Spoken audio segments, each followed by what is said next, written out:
Episode 6, Chapter 5, Will the Real Hero Please Sta? Chapter 5, Will the Real Hero Please Stand Up? January 14, 600 AD. Truce Canyon was uneventful, but the town was in an uproar. The three watched as people ran everywhere in a frenzy. After a while, Chrono shrugged. We won't get anywhere by talking to one of these people. Let's see if Tom is at the bar. Unfortunately, he was not, and they were forced to look elsewhere. As they left town, Chrono noticed something to the south.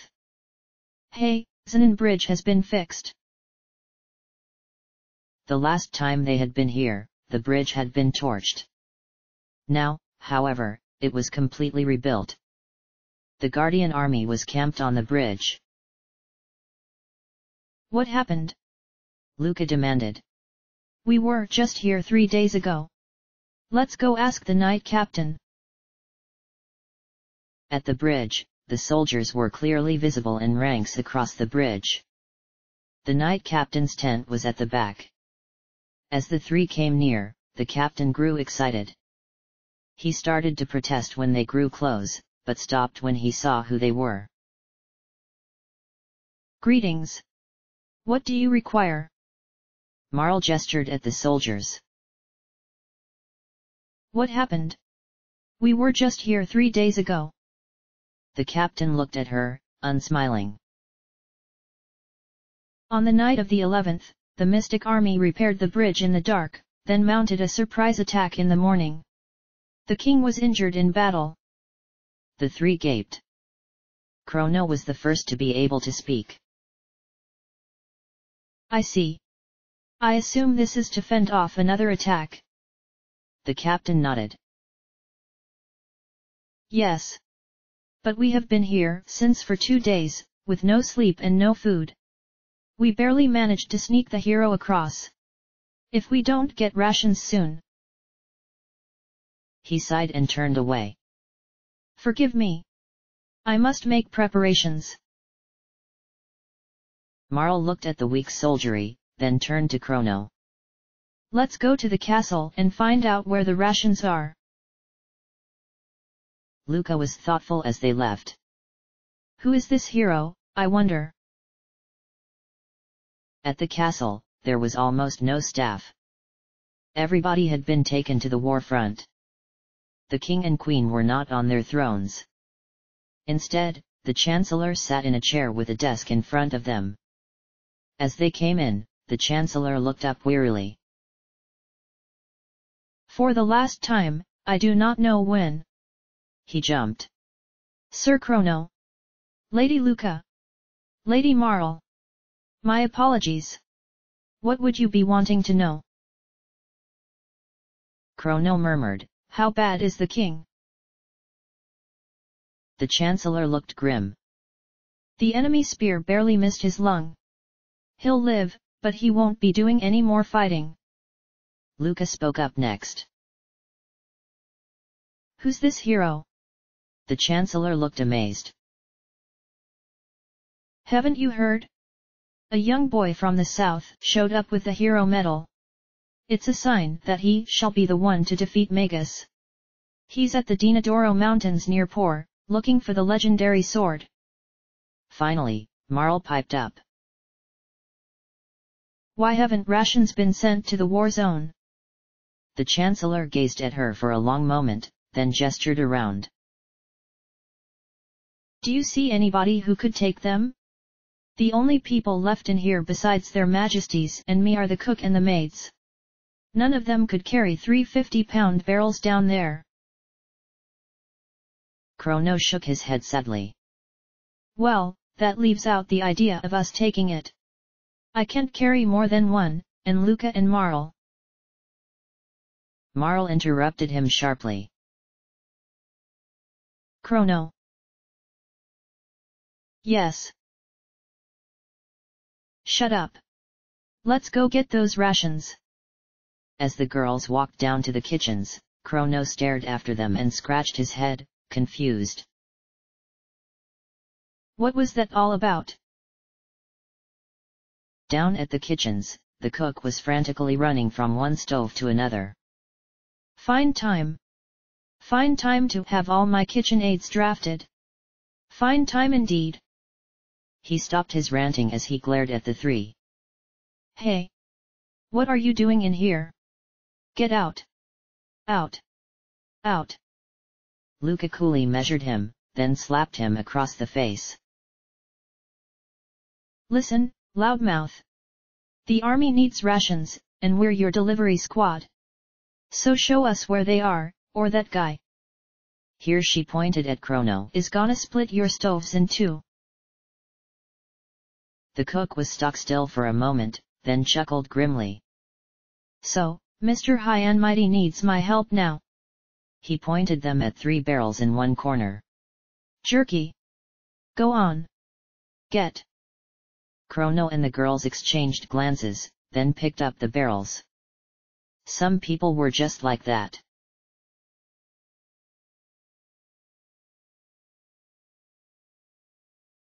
Marl, are you sure? Shut up. Luca sighed silently. They had been like this ever since they had gotten out of the forest.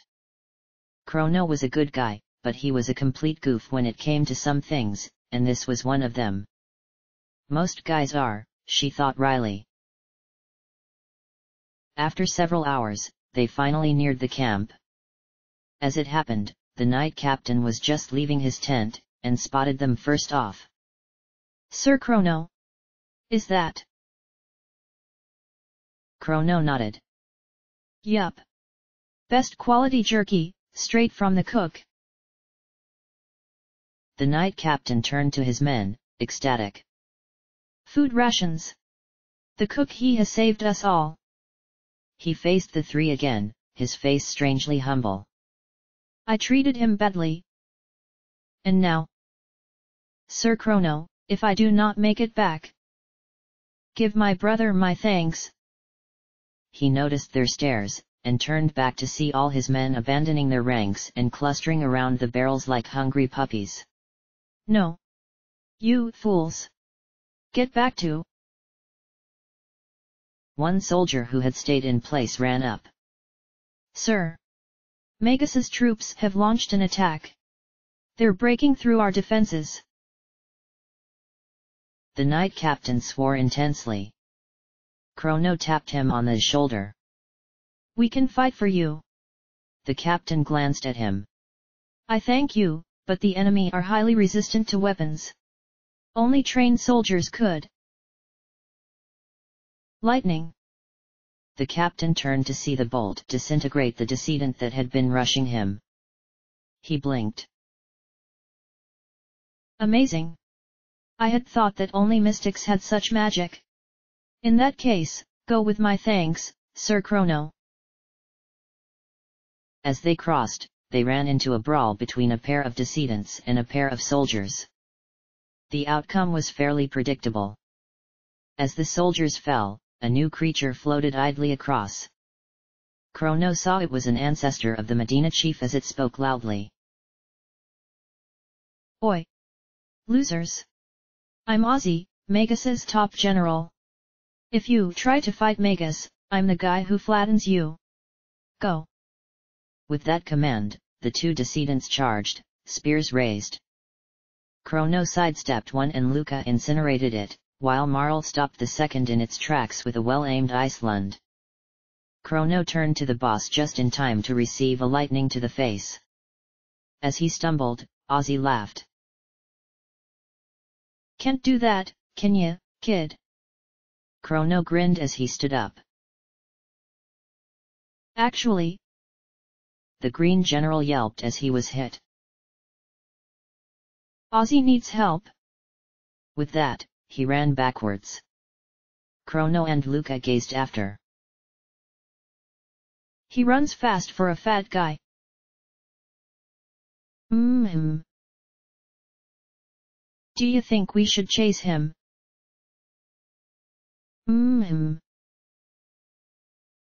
Marl sighed. Sometimes I wonder why I wanted to leave the castle. As the three ran past a few dead soldiers, Chrono's instincts told him to turn. As he did, the soldiers rose and attacked. Humph. Apparently Ozzy can turn dead soldiers into decedents. Chrono muttered as they fragged them, then continued on. At the end of the bridge, Ozzy was waiting. Marl was the first to speak. I don't suppose you would wait up for us next time if we asked nicely. Ozzy pretended to consider it. No, I don't think so. Especially since there won't be enough of you left to wait up for. Chrono scoffed at this. Oh, right. And who's gonna do that? You. Ozzy grinned evilly. No. Him. The three turned to see a massive, two-story skeleton with a pair of strange skeletal wings. Ozzy laughed. Go, Zombor. Crush them.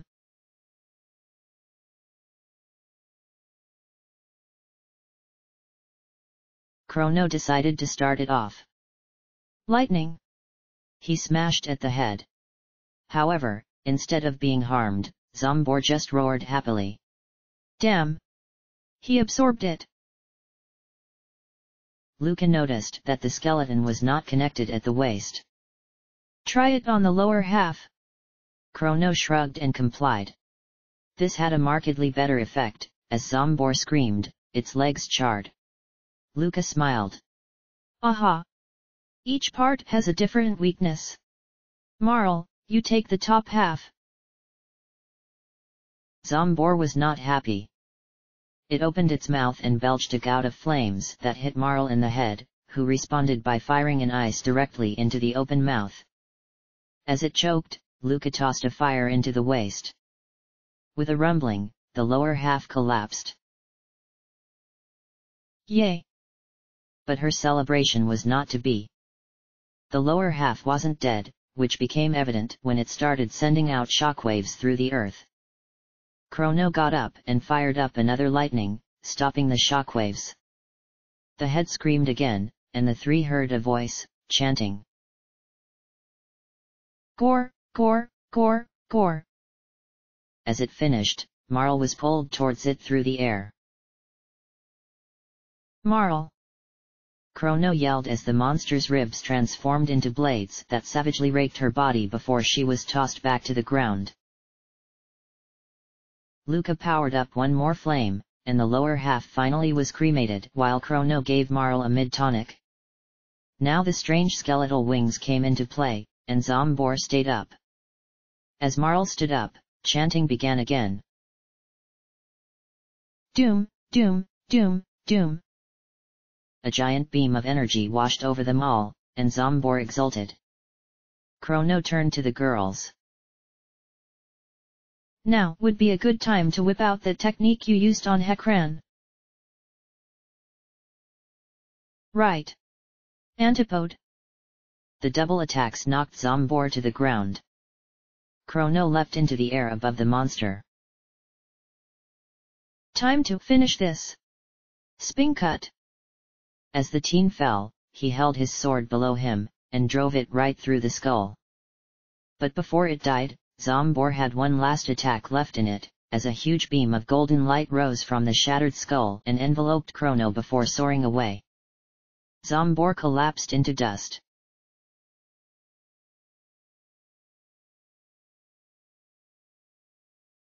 Chrono. You okay? Marl asked as she ran over. The object of her attention winced as he stood up. Yeah, I'm fine. I just feel a little drained of magic. Luca nodded. That beam probably did that. Take one of those mid-ethers. Hey, where'd Ozzy go? Chrono smirked as he rummaged for the mid-ether. He ran like a bat out of hell around the time the lower half was fragged. Now, shall we continue south, ladies? Marl shook her head. I need a rest. I'll switch with Robo. After they did, the group went south to the village of Sandorino. As they walked through the village, Chrono heard a familiar voice coming from the elder's house. Hey, wait up! He pressed his ear against the side. The first voice was an old man, the elder, probably. So, you're sure you can find the rainbow shell? A second voice came. This was the familiar one, although Chrono couldn't place it. No problem. Remember, I'm the most famous explorer in the world. The elder sounded skeptical. Well, all right. Here's your advance. Now get going. As the door opened, Chrono broke into a grin as he realized who the second voice was. Toma. The man grinned back. Hey, kid. Wanna get a drink with me? Chrono turned to his friends, who nodded. Sure thing, Toma. At the bar, everybody was talking about the mystics. The only happy one there was the bartender, since business was booming. After a while, Toma gazed shrewdly at Robo, then turned to Chrono. You're not ordinary fighters. That guy's from a long ways away, eh? Chrono nodded. Yeah, you could say that. Toma took a swig, then sighed. Knowing you guys, you'll be wanting to find your old buddy and climb the Dinodoro Mountains. Chrono blinked. Well, you got the first part right, but why would we want to climb the mountains? Toma winked at him. Because that kid with the hero medal's up there looking for the mass immune. You'll be wanting to get it, as well as save the kid's butt. If he's a hero, then I'm a Naga-et. Now, that's a disturbing thought if I ever saw one. Luca commented. Toma ignored her, finished off his drink, then pushed the empty mug away. Right, here's the deal. The main population of the mountains is a breed of mystics called goblins. They're relatively weak, but some of them have gotten some really nasty hammers and call themselves Ogans. If you find one, burn the hammer. There's rumored to be a giant monster up there that can use wind magic. Your key wave should be able to interrupt it. As for your froggy friend, he lives in the woods to the south. Mystic Gnashers and T-poles are combing the area for him, but he silences those who do find him, so they're having no luck. With that, Toma stood up and walked out. Hey, thanks. Chrono called after him. Toma simply called, Hey, we're even. See you around. After he was gone, Luca looked confused. Even? What did he mean by that? The question was answered when a bartender asked, Hey, you're paying that guy's tab, right?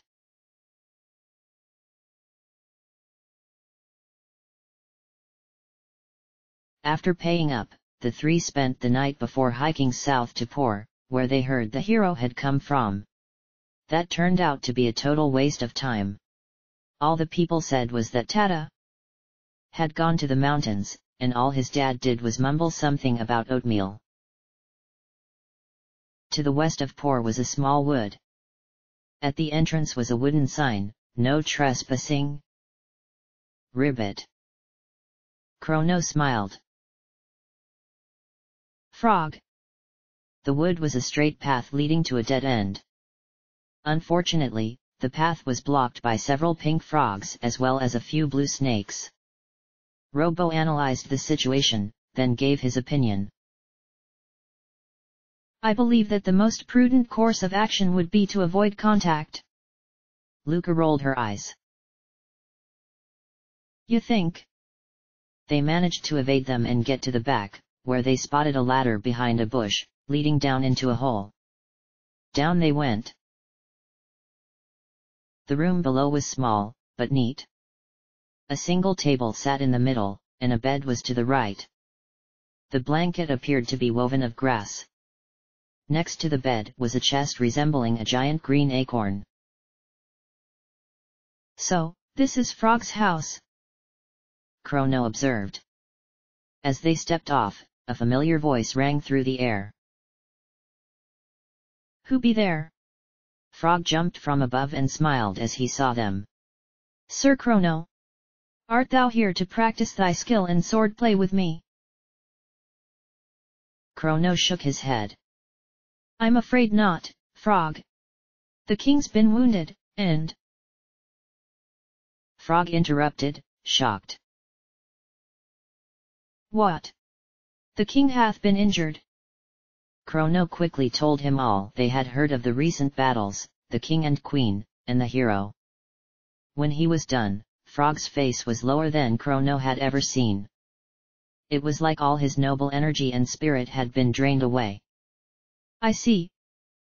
Then thou hast seen the lad?" Luca walked over. "Frog, will you help us?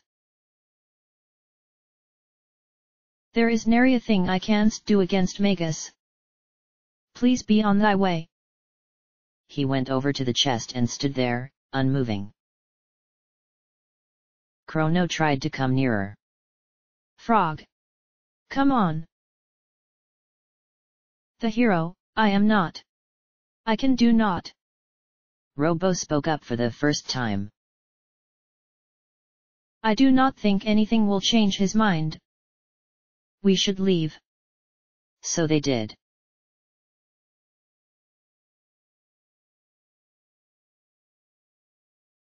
The Dinodoro Mountains, a famous range to the east of Sandorino. A wild, untamed place of beauty and danger. Chrono wiped his sword off on a nearby bush. "Stupid Bellbirds! They had to wake those two goblins up, didn't they?"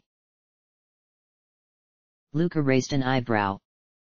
"You want a straight answer to that?" Up ahead, a ladder led up to the mountains proper. As they prepared to climb, a 6-year-old boy with a small sword and shield ran down and away, screaming wildly. The three stared after him. "My sensors indicate only a 10% chance that the boy is truly a hero. What was he running from?" As if to answer the question, a single goblin ran down after the boy, saw the three, yelped and ran back up. "Make that 5%. Robo amended dryly. The boy turned back to them. "Whoever you are, you should run. This is a horrible place. Ah!" As he ran away again, the goblin mashed Robo in the head with a large wooden hammer. "He just went to get his hammer. Figures. Fire!" Luca's blast burned the hammer to a cinder and sent the goblin away, a screaming, flaming mess. Chrono grinned. "Good one, Luca. You okay, Robo?" "Affirmative." "Okay, then, up we go. Luca, lead the way." Luca muttered a Ydeish curse and began to climb the ladder. On the second level, the three saw another goblin fast asleep. They passed by, avoiding disturbing it. As they passed by some bushes, Chrono suddenly turned towards them, blade forward, and the ogun that had jumped them, hammer out, was neatly skewered. The path then led into a foresty area.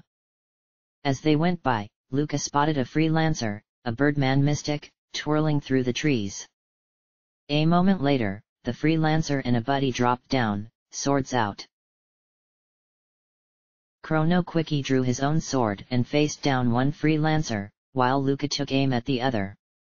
Unfortunately, the lancer jumped and the shot only grazed its foot.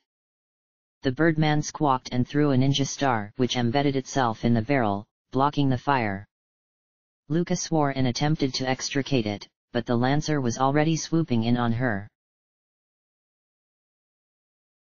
When Robo belted it so hard, its beak actually cracked as it slumped back. Luca finished digging the star out as she looked at Chrono, who was wiping his blade off on his opponent's corpse. "Amateur," he commented. Onward. Back on the cliffy area, they were encountering no enemies, until a rock struck Chrono on the head. Ow! The hell? The source was a freelancer on the other side of the chasm. It snickered nastily as it chucked another, barely missing Luca's glasses. Yeah. Cut it out, you creep. Cut it out, you creep. The Lancer mockingly replied as it threw a third at Robo. The robot was ready for it and punched it back, hitting the Lancer right between the eyes and knocking it out. Chrono sighed as he saw what was ahead. A stream. Time to get wet again. Nearby, a pair of freelancers were restringing bows. They didn't move as the three came up. Chrono decided to try the friendly approach. Hi. Shut up. Get lost. The three shrugged and waded in, then out the other side. The path took them to a peak, and the three decided to stop a little and rest. The mountain air was particularly fresh up here, and despite his best efforts, Chrono found himself dozing off. When he woke up, he was staring straight into the leering face of a very ugly goblin. Yelping, he divided it down the middle as he scrambled to his feet. Looking around, he saw that Robo and Luca were already up, and they were up to their necks in goblins, ogans and freelancers. Damn! This isn't good. Any ideas? Luca looked at Robo. Wanna try out that trick we were discussing earlier? Robo nodded. Chance of success is 74.9%. Chance of failure is 25%. Chance of mountain collapsing and deactivating us all is 0.1%. He paused. I believe those are what you call sporting odds. Luca chuckled. Robo, I couldn't have said it better myself. Fire. The magic did not head for an enemy, but instead landed on Robo's fist. The robot turned to a goblin and rocket punched it hard. The flaming wreck smashed backwards with a hole in its chest, plowing through several others and knocking them all off the edge. Squealing, the remaining enemies fled. Chrono wiped his brow. Close one. No more rest stops. Onward. On another peak, a Killwilla was lounging. Hey, guys. Mountains are nice, eh? This is the life. Chrono stepped up to him. Hey, bud. Do you know where the Masamune is? The Killwilla raised its sunglasses and looked at him incredulously. Man, you nuts. It's in a cave up ahead, but nobody who goes in there comes out again. Except for that night dude about 15 years ago. Chrono smiled. We'll be back. Thanks for the hint. As it turned out, the cave was next to the freelancer who had been throwing stones. He was still out cold. They stepped over him and went in. Inside the cave, for some odd reason, there was a small boy spinning around crazily. Chrono cautiously walked up to him. Hi. Who are you? The boy grinned wildly up. I'm the wind. Whoosh. Chrono looked back at Luca and Robo. Luca twirled her finger at her head and the three went past the boy. As they neared the back of the cave, they heard the boy yell, "Ah, crap!" as he ran in front, blocking the way. Could ya get out of our way, kid? Chrono asked politely. The kid stared into his eyes. Are you here for the Masamune? Luca snorted. What, you think we'd fight off an army of Fatus goblins just for the fun of it? Duh, we're here for the Masamune. The boy looked peeved. Crap, I thought so. Just a second, okay. Without waiting for an answer, he yelled towards the back. Oh, big brother! Masa, get your butt out here! Another boy, almost identical, came out. The only difference between them was that one boy's eyes were blue, while the others were purple. What is it now, Myun? Then he saw the three, and sighed. Not again. He came up and glared at Chrono. Thought you would get a name for yourself by grabbing the massa Myun, eh? What a buffoon. No, that's not. Chrono started, but Myun interrupted. Humans are so silly. It's how you use the sword that matters, not who owns it. Yes, we K. Luca tried, but she, too, was interrupted, this time by Masa. You just can't understand that kind of thing. It's why you're human. Excuse me, but... Even Robo was stopped. Well, what shall we do with them? Chrono sighed inwardly. They weren't even being allowed to talk. If those two kept it up, they'd be feeling the flat of his sword, kids or no kids. The usual. Test them. You can entertain us for a while. What did that mean? Yay! Here we go. The two brats spun around, then suddenly transformed into a pair of yellow gremlins wearing white robes. Yay! They're monsters. Gee, you think so, Luca? Chrono yelled back as he performed a spin cut on Myun. The creep grinned up. Ow! X strike. Chrono recognized that technique. Oh! That was all he got out before the twins slammed their fists into him in the same maneuver he and Frog had used on Yakra. The two didn't let up. Waltz of the wind. Dancing around him in a circle, they created a spiraling tornado. But as Chrono distracted them, Luca and Robo had been preparing. Fire punch! Masa was completely unprepared for the blow that rocketed him across the room into the back wall with a sickening crunch. Masa! Myun gasped. Without him, the tornado died out. Chrono stood up, dazed. Phew! Good thing ya did that. I dunno what would have happened if that had kept up longer. Had enough. Myun just growled angrily as Masa stumbled back in, rubbing his head. Ow! What a kick! They're pretty good, bro. Myun observed them carefully. Yeah. The only one better was Cyrus. Well, you know what that means. No more goofing off. Yeah. This time we're serious. Luca almost exploded. That was goofing off. The twins ignored her and stood across from each other, going into fighting stances. With Masa's bravery and Myun's knowledge. Two become one. As they spoke the last part together, they charged in a hole opened up in the air. Flashing with prismatic colors, they disappeared in. And a nightmare came out. 10 feet tall, the yellow demon had a fat gut but incredibly muscled arms.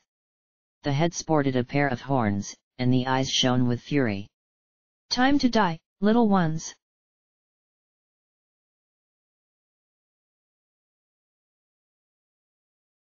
Chrono leapt into the air and performed a spin cut, but the monster just grinned and knocked him out of the air with a fist.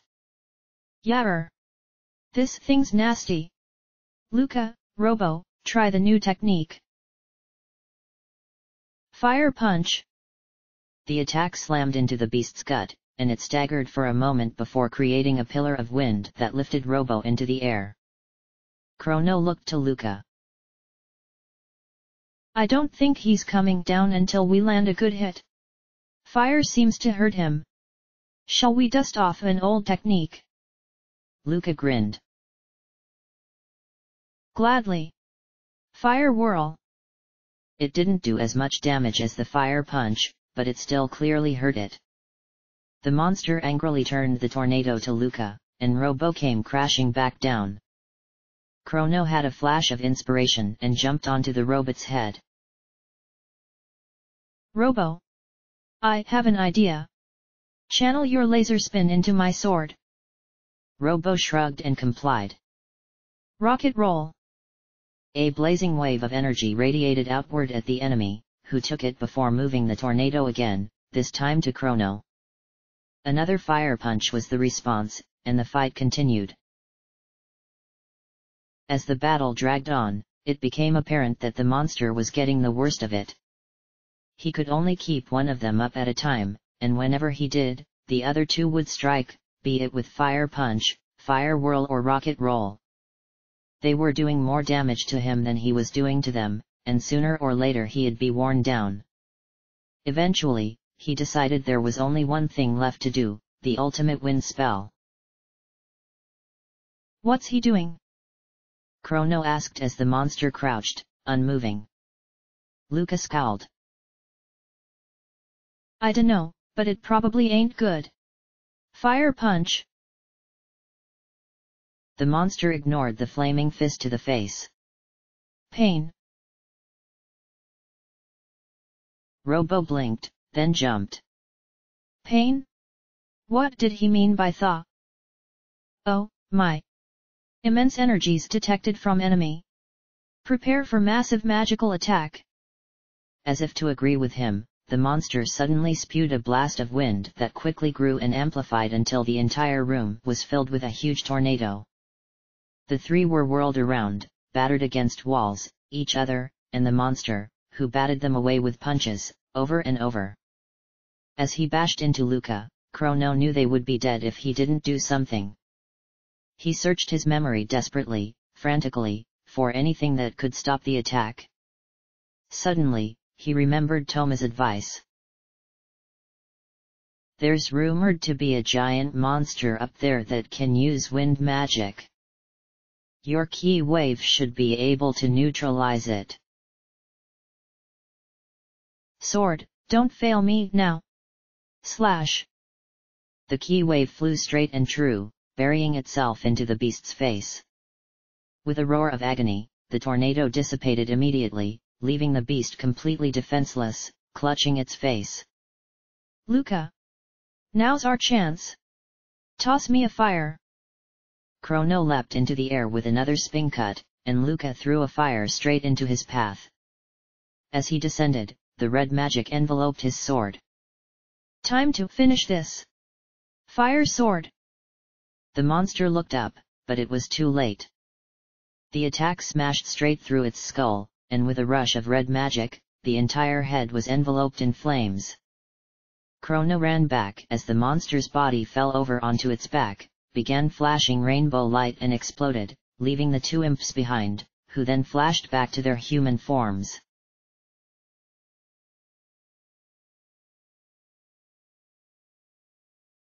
He beat us, big brother. Mune murmured. Yeah. Will they fix us? Will they find us an owner? That one made the three jump. Yeah. It'll be all right. With that, the twins jumped back into the shadows. When the three followed, all that was there was the blade of a broadsword with no hilt. Robo scanned it. It is the mass immune. However, I detect that it has been broken for at least 10 years. Chrono sighed. Damn. Now we have to find the hilt and get it fixed. Shoulda known it wasn't gonna be that easy. Luca scoffed and clocked him. You call that easy? Suddenly, Moss's voice came from the blade. Allow us. We'll ride the wind to the base. As they were lifted into the air, Chrono thought for a moment and smiled. Massa. And Mune. Mass immune.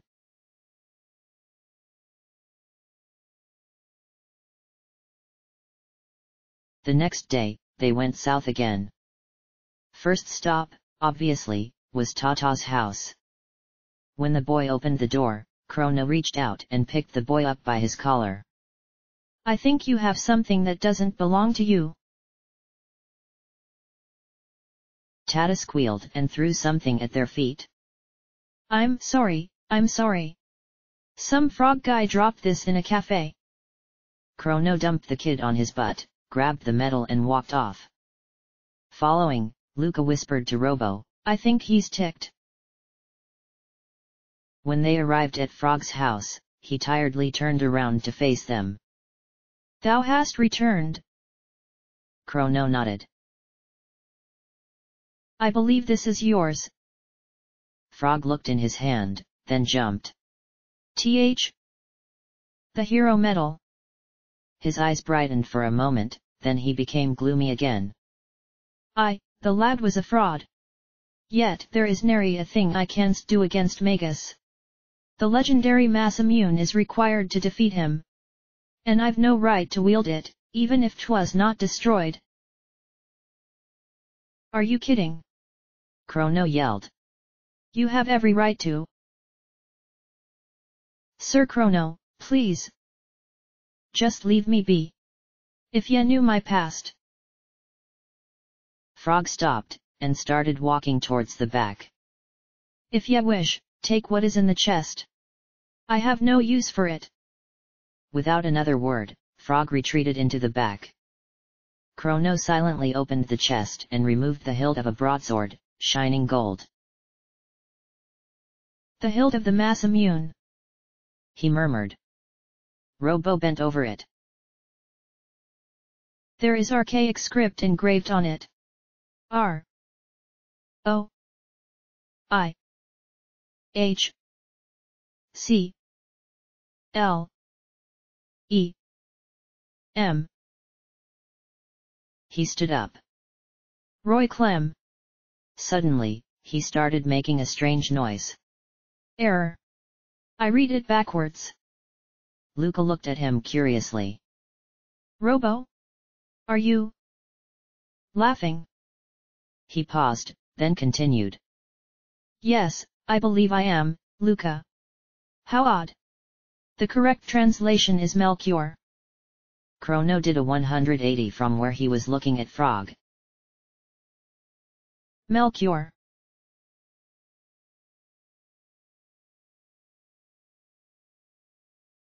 January 19, 1000 AD.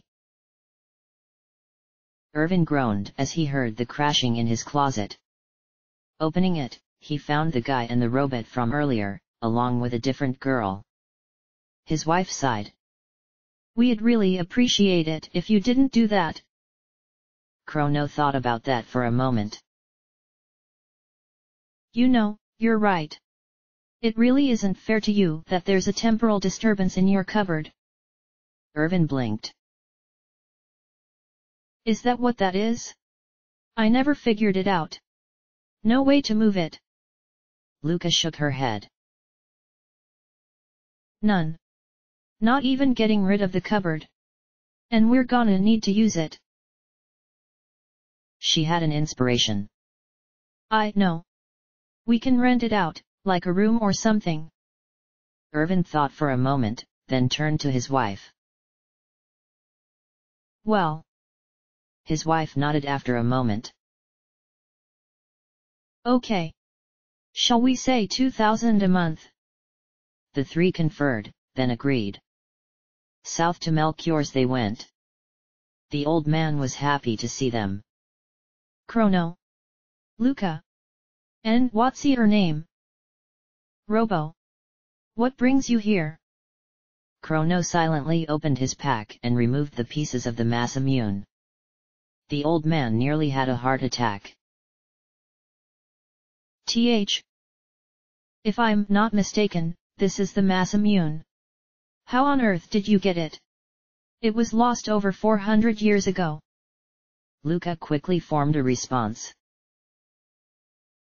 We'll tell you that if you can tell us why your name was engraved on it. Melchior sighed, and looked down at it. Chrono blinked. Every time he had met him, the Old One had been full of energy. This was the first time Chrono had seen him actually look old. It's a long story. I know you would love to hear it, but it's no use. What do ya mean it's no use? Do you know what we had to go through to get this sword? Chrono almost screamed. Melchior nodded. Yes, as a matter of fact, I do. But this sword is made of dreamstone, and it cannot be fixed without it. Robo processed. Dreamstone? No record in my memory banks of such a mineral. Melchior nodded. That's why I said it's useless. The mineral doesn't exist anymore. The last of it was destroyed many years ago. He suddenly remembered something. Of course, if I was correct about you, you won't have any problems. I don't know how, but... Well, if you find any dreamstone, come see me and I'll repair the sword.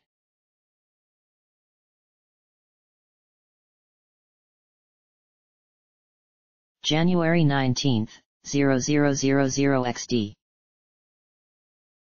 The old man was sleeping again, and Marl was nowhere to be found. Chrono wisely decided to wake the guy from a distance. Oh, it's you. What do you need?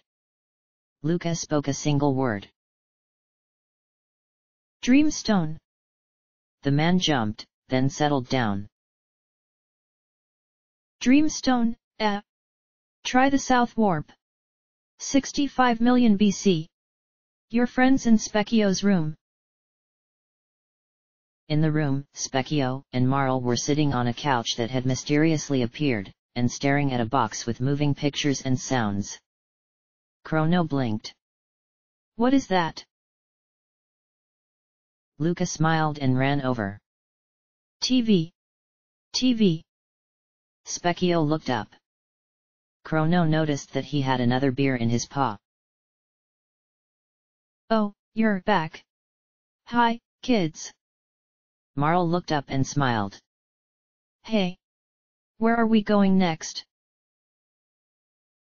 Chrono absently answered, 65 million BC, as he watched the TV, which was showing a black-haired weirdo in a red karate gi shooting fireballs at some purple-horned creature. Robo shrugged and sat down as well, followed by Chrono. Several hours, and one snack binge provided by Specchio. Later, it was decided that Marl and Luca would go with Chrono to the prehistoric, and off they went. End of chapter.